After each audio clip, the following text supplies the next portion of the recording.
benefiting from the professional connections of your parents. So you must be the idle one, right? No. Children too. Why did he release my child from your judgments? How did someone like you manage to enter into a marriage? What underhanded tactics did you employ? My mother-in-law and sister-in-law never warmed up to me, consistently tossing sarcastic comments my way and spreading baseless rumors about me. It was undeniably draining. I'm Karen Williams, 35 years old, married for 7 years to John, who is about to turn 37. Following my father's passing 6 years ago, we relocated to a new home, where we've been cohabiting with my mother. The three of us together. John is caring, and he has built a harmonious relationship with my mother, creating a tranquil and satisfying home life for us. Nevertheless, my professional journey has been a roller coaster, bringing about significant stress. Initially, right after college, I joined my father's company, where he held the CEO position, as a way to find my footing. However, upon careful self-reflection regarding my skills and interests, I realized it wasn't the right fit for me, prompting a change in my career path. Although it was a challenging decision in the first year of my marriage, looking back now, I'm relieved I made the switch. I have 2 brothers, both of whom opted to work in our father's company. Considering my mother's presence there as well, it felt almost inevitable that I would follow suit eventually. Given the company's specialization in electrical engineering, I pursued and earned my degree in that field before joining my father's business. With my entire family employed in the same place, I never questioned that this was where my future belonged. The initial phase wasn't without its challenges. There were whispers about me getting the job solely because of my father, rumors that, while anticipated, were nonetheless hurtful. Once my colleagues learned of my familial connection to the CEO, a noticeable distance emerged, and I often felt excluded. Despite my diligent efforts, my hard work was consistently viewed through the lens of riding on my parents' coattails, leading to frustration. My brothers encountered similar talk, but managed to validate themselves through their skills. Determined not to lag behind, I toiled hard to debunk the misconceptions and gradually ascended the success ladder. Despite being the CEO's daughter, my boss, who assessed our work performance, didn't cut me any slack. In fact, it felt like he held me to an even higher standard than the average employee. This made it clear that my promotions were solely a result of my efforts, a recognition that brought me great satisfaction. However, the joy of this achievement was marred by allegations of favoritism, leaving me disheartened. No matter my accomplishments, they were consistently perceived as mere byproducts of riding on my parents' coattails, a source of deep frustration. 3 years into my tenure at the company, I met my husband. As our relationship blossomed, I found myself facing disdain from some female colleagues. He worked for a company that collaborated with my father's, earning admiration for his competence and amiable personality. His substantial income only added to his allure in the eyes of many. Our paths had crossed even before we encountered each other at work. I frequently spotted him at the bookstore and library I frequented, leading to casual conversations. The coincidence of meeting at work surprised both of us.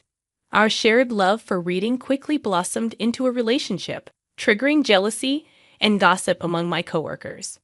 Throughout our relationship, I got acquainted with my husband's family, but my mother-in-law and sister-in-law harbored a dislike for me. Their snide remarks were a regular occurrence when my husband and father-in-law were out of earshot. Having a job is a breeze for you, thanks to your father. It must be delightful to live a life without challenges. They firmly believed that I sailed through life on the coattails of my parents' achievements, enjoying a generous salary solely because of their success. Yet my father would never hire someone lacking the necessary skills, even if it were his own child. While he is a family-oriented and kind-hearted individual, he maintains a strict separation between personal and business matters. In the professional realm, he never shows favoritism just because I'm his daughter. My employment was contingent on having the requisite skills. I hold deep respect for my father's capabilities as a CEO, and I find it disheartening when others unjustly criticize his judgment. However, when I express this sentiment, my mother-in-law remains unmoved. Similarly, my sister-in-law persistently takes digs at me for supposedly riding on coattails, displaying resentment toward the close relationship I share with my husband. How on earth did someone as unremarkable as you manage to tie the knot? What kind of tricks did you play? My sister-in-law, seemingly even more bothered by me, probably due to her fleeting relationships, can't fathom how I ended up happily married to my husband. My sister-in-law, always impeccably dressed in what appears to be high-end fashion, undoubtedly catches eyes. However, her sharp personality appears to be a stumbling block in sustaining lasting romances. Later, I discovered that my sister-in-law attended the same college as my brother and had once confessed her feelings to him, only to be rejected. During a family gathering, they recognized each other, and when I asked my brother about her, he shared this tale. As his sister, I could proudly attest that my brother is earnest, hardworking, considerate of others, and has a keen interest in fashion. Perhaps that's why he was quite popular with the ladies. Knowing that my brother was such a man, my sister-in-law appeared to channel her frustration from his rejection, intensifying her harsh attitude. In response, I consciously kept my distance during moments with just my mother-in-law and sister-in-law. Furthermore, whenever I visited my in-laws and shared tea, it carried an off taste, as if something had been added. Though not visually apparent, it seemed my mother-in-law was purposefully serving me unpleasant food as a form of harassment. Initially, I dismissed it as my imagination, but when I caught her smirking maliciously and mocking me for my inability to appreciate the taste, I realized it was intentional. Their demeanor consistently turned sour or mean whenever I presented a friendly face in front of others. Consequently, I learned to navigate around them to avoid their snide remarks. When it came to the food served at my in-laws, I politely consumed as little as possible to prevent being perceived as rude. As for whether I lived happily after marrying my husband, the answer is not quite. Despite a good relationship with my husband, marriage brought about an escalation in workplace gossip compared to our dating days.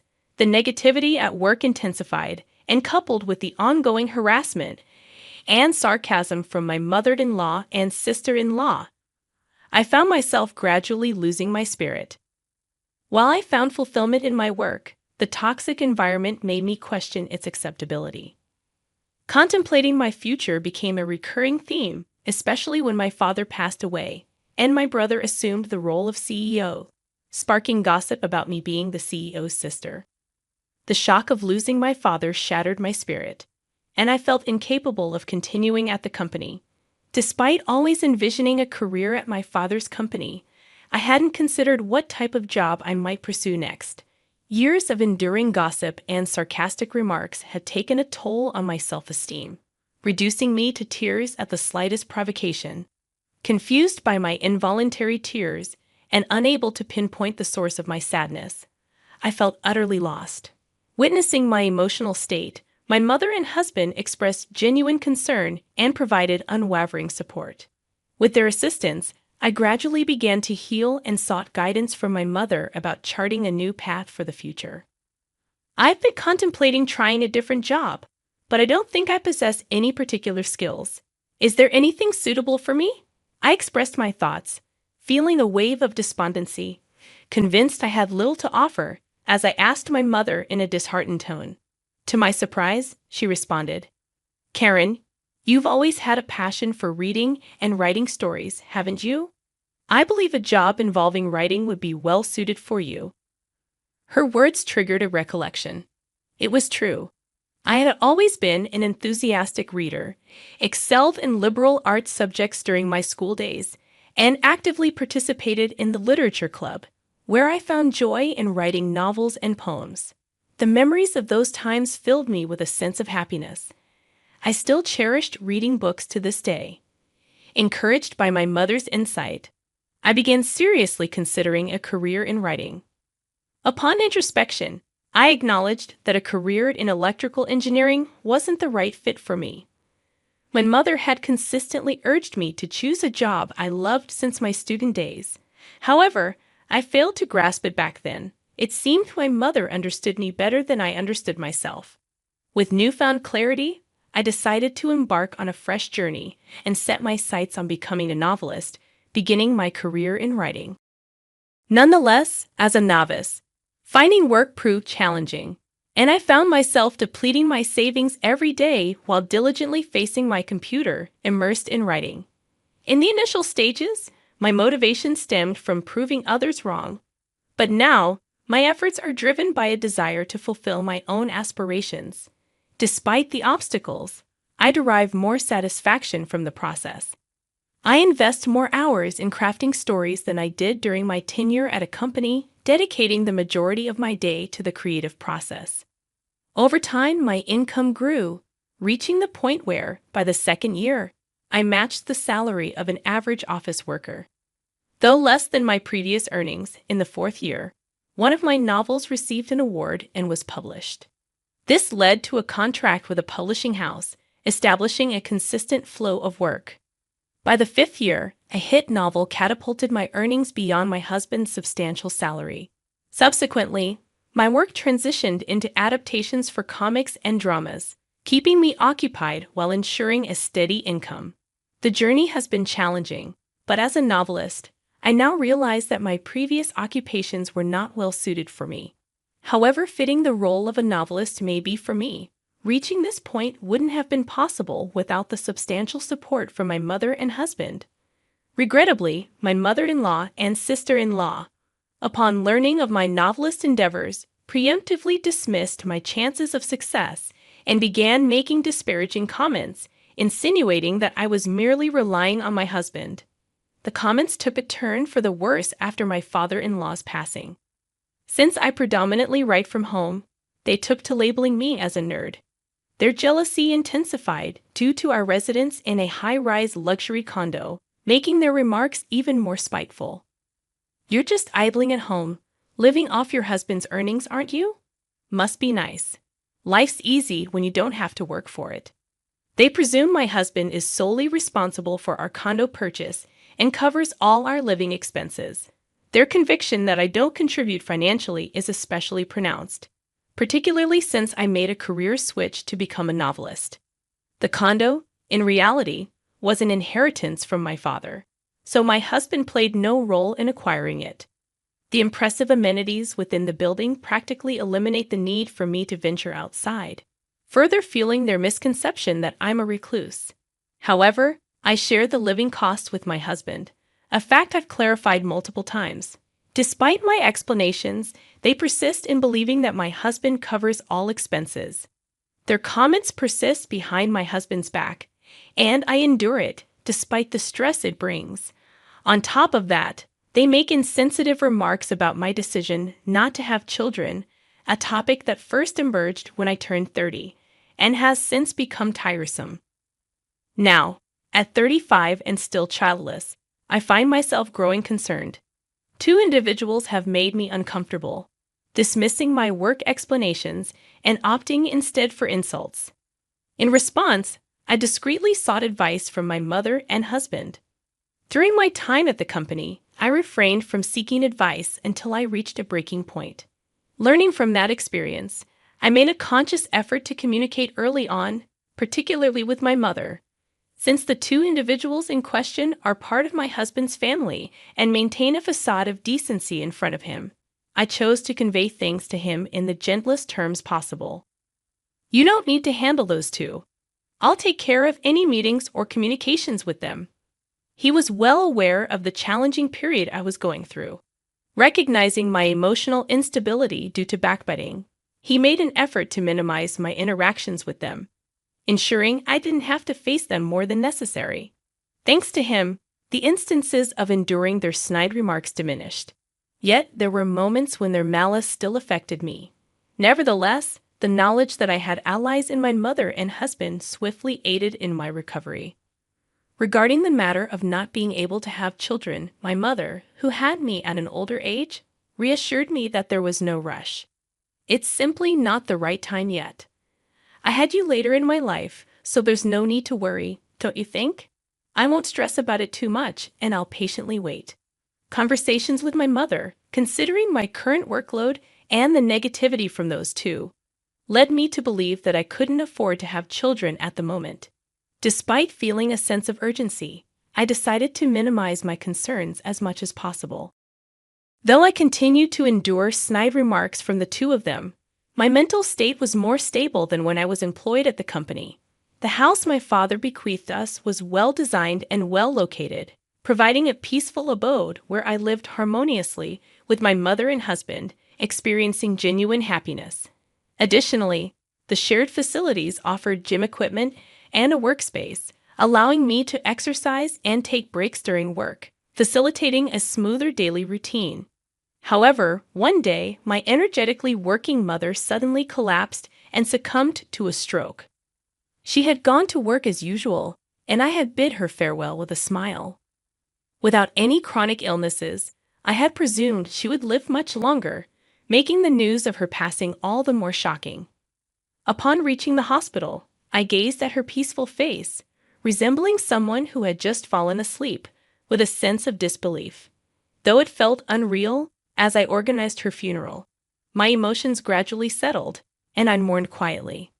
I can't believe she's gone so suddenly. She was fine just this morning. My husband, familiar with my mother's lively morning routines, shared my disbelief and cried. Having a close and enduring relationship with her, he mourned alongside me. Despite our sorrow, we prepared for the wake and funeral, managing the reception as acquaintances came by to offer condolences. Witnessing the outpouring of love for my mother brought me solace during a difficult time. My mother-in-law and sister-in-law arrived, and perhaps because they were in the company of my husband, they maintained a somber demeanor. However, when my husband was occupied with others, they leaned in to whisper, "With your mother gone, it's going to be tough from here on out. And since we're family, we don't need condolence money, right? Don't worry, I won't give a dime to someone who's just a gold digger." Their insensitivity at such a time left me appalled. Not only were they stingy about the condolence money, but they also mocked me, claiming I had been too dependent on my mother for my age. While I felt anger towards them, I began to consider that directing my energy towards getting mad at them was futile. My husband, on the other hand, grew increasingly infuriated by their audacious behavior. "If you're planning to sell the family home, why wouldn't you discuss it with me? It's your decision, so if there's no house, that's not my problem." He categorically refused, and realizing they couldn't persuade him, they audaciously turned to me. "Hey, Karen, could you please talk to John about letting us stay? We won't ask you to leave, and it's fine if you live with us. If things remain as they are, we're out of options. Please convince him." After enduring their ridicule, their arrogance seemed insurmountable. It's my house, under my name, yet they carried themselves with an air of entitlement. Although I've always rejected the idea, the thought of living with them filled me with dread. Before I could sarcastically refuse, my husband erupted in anger again. "Enough is enough. After all the nonsense you've put Karen through, you've got some nerve. Just stop asking for a share of the home sale money and go back where you came from. I don't even want to see you two anymore." With that, he unambiguously declared dissownment. Despite their persistent attempts to latch onto my husband, we chose to ignore them. Settling the bill at the restaurant, we promptly departed. Nevertheless, they shamelessly showed up at our upscale condo on occasion, unrepentant. After explaining the situation to the building manager, they were warned. The manager made it clear that if they continued causing a disturbance, the police would be called. Undeterred, they still loitered around the front door, pressuring my husband to let them move in or provide financial assistance.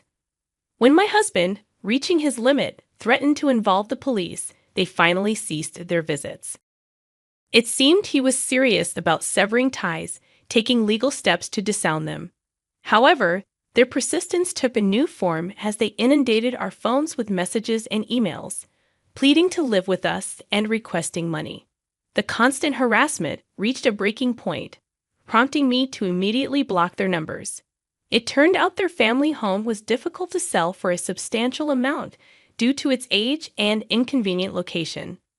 Counting on my husband without any savings of their own, they resorted to selling whatever they could and moved into a cheap, run-down apartment.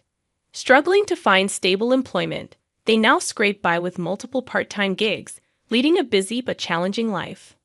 As for me, a wave of good news arrived once the relentless messages ceased. The joy of pregnancy lifted the worry I had about not being able to have kids. With this happy news, I finally felt a glimmer of hope after a prolonged period of difficulty. Determined to be the kind of mother my child can always feel safe with, akin to my own mother, I eagerly anticipate the arrival of my baby while continuing to dedicate myself to my work.